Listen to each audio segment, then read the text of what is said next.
I'd had a very bad run with asthma, and I just wanted to get in front of a consultant who would basically be able to spot that. I felt that GPs weren't really understanding the depth and seriousness of what was happening. But I always felt that if I just sat down with a consultant, he would say, "Ah, yes, I can see how serious this asthma is.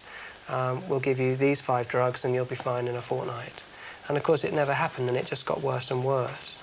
And then on the eve of a US tour, you were taken into hospital. It got dramatically worse. Yes, well, I mean, towards the very end, I was suffering very bad chest and stomach pains.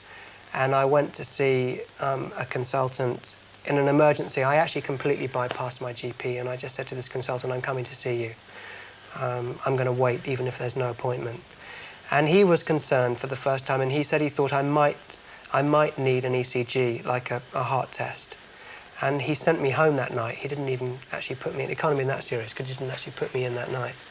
And I had a very restless night at home, and the next morning I went for a test, and they actually thought that I could be on the verge of a long, slow heart attack. And you must have been very scared indeed. Yeah, no, that was a bad moment. But you know, the first thing I thought was, well, I just better sit very still then. What about the attitude of the doctors? What about the fact that it was taking so long to find out what was really wrong with you? And did you start to see yourself as a victim? No. You never did at any time during this illness? I felt that I was with them, and I felt that they were doing their best under quite trying circumstances. I never felt that I was forgotten or put to the bottom of a list. I felt that they were doing their best, to find out what was wrong with me. And even now, when I look back, and I think that had they put their finger on it as much as 3 or 4 days earlier than they had, I could quite well have suffered far less than I did. I still don't blame them. I just think they were, professional people working in the NHS, doing the best. Exactly, yeah. And then they cut you open and sewed you up again very quickly. Yeah. Why? What happened? What did they find?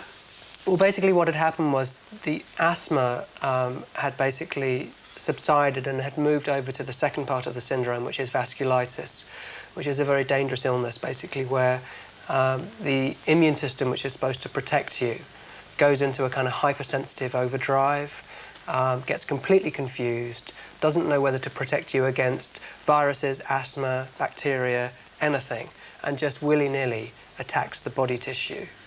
And so it's literally your defences turning against you, exactly, attacking you. Yeah. And this is what had happened.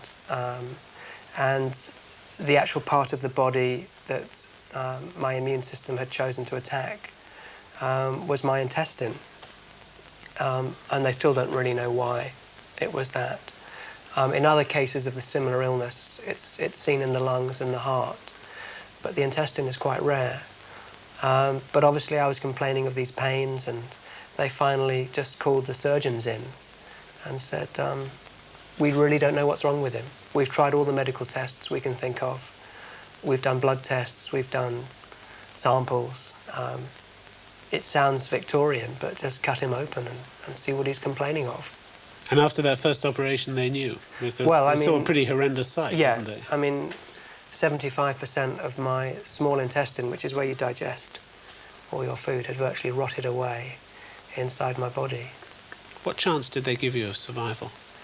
About 25%. And they told you that? Not at the time. But subsequently I found out, yeah. How bad did they tell you it was? They didn't really tell me anything. I mean, they're not in the business of giving hard, cold facts to people. I don't even think relatives are told. Really. Tracy wasn't told at this point? Well, of course she was warned that it was serious and that,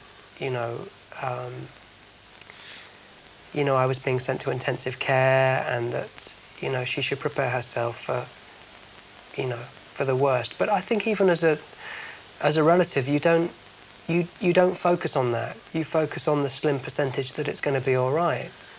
And I think similarly, when I was told by doctors what had happened to me, when I was finally brought round from the sedation after after, you know, weeks of treatment, that all I could focus on was when I would finally get out of there, you know, when I would be better. And I just had most of my intestine taken out. And all I wanted to know was when they were going to let me home. You never thought you were going to die? There must have been bleak moments, weren't there? But that's different, I think. I think, yes, I mean, there were endless bleak moments. Just sitting in a hospital bed, you know, for 9 weeks. When you thought what? Just boredom a lot of the time, and pain, and resentment, and just irritation at people coughing in the bed next to you and having to endure this life. I mean, that was really bleak. But you were quite glad in a way to be in a public ward, weren't you? Yes. Made a difference. Ultimately, yes. I never thought I would be, but... Centre of attention? Yeah, well, I was when I was on intensive care, because everybody is. But I think when you're on a public ward, you share with other people, and, you know, there were old guys in there with prostate trouble, or who just had a stroke, or were just recovering from some kind of minor surgery for piles or something, you know, and you realise that you're all in there together, and I actually drew a lot of strength from that. But it was fun to have this army of doctors knowing that they were coming for you, in a way? I knew it was serious, and I knew that, you know, when 10 doctors came in at once, they were usually heading for my bed. So, yeah, I mean, it was... I did feel quite special at certain points. But, I mean, in terms of actually thinking about death, I think there was only ever one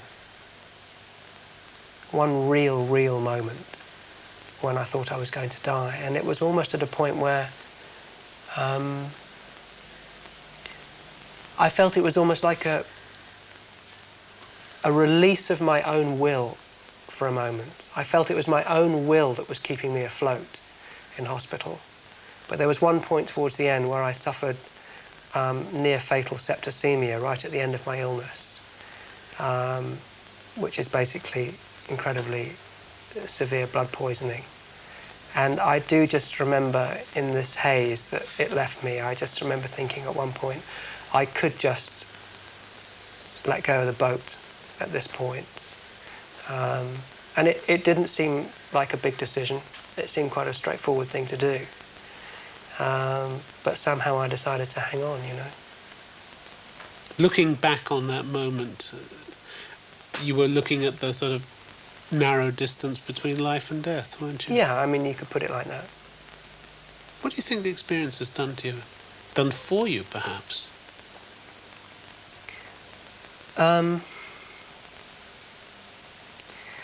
Well, I don't think anybody goes through a big life-changing experience like that without, you know, ending up reassessing their lives in some way, and it's forced upon you. I mean, I had to reassess my life physically because I was physically changed. My diet was completely rearranged, my body shape was completely rearranged. But also you reassess your relationships with people and what matters to you and what your priorities are and who you love and how you love them. And I had to readdress my relationships with my parents and with my partner Tracy, and, you know, the whole thing was... And that reassessment brought you what? To what point? How did it change your relationship with your partner Tracy, for instance? Well, you know, we suffered it together and we came through it together. And, you know, clearly it's brought us closer because of that. I can't even begin to imagine what she went through as the onlooker, you know, powerless, not really knowing what was going to happen from one day to the next, certainly during the really bad period.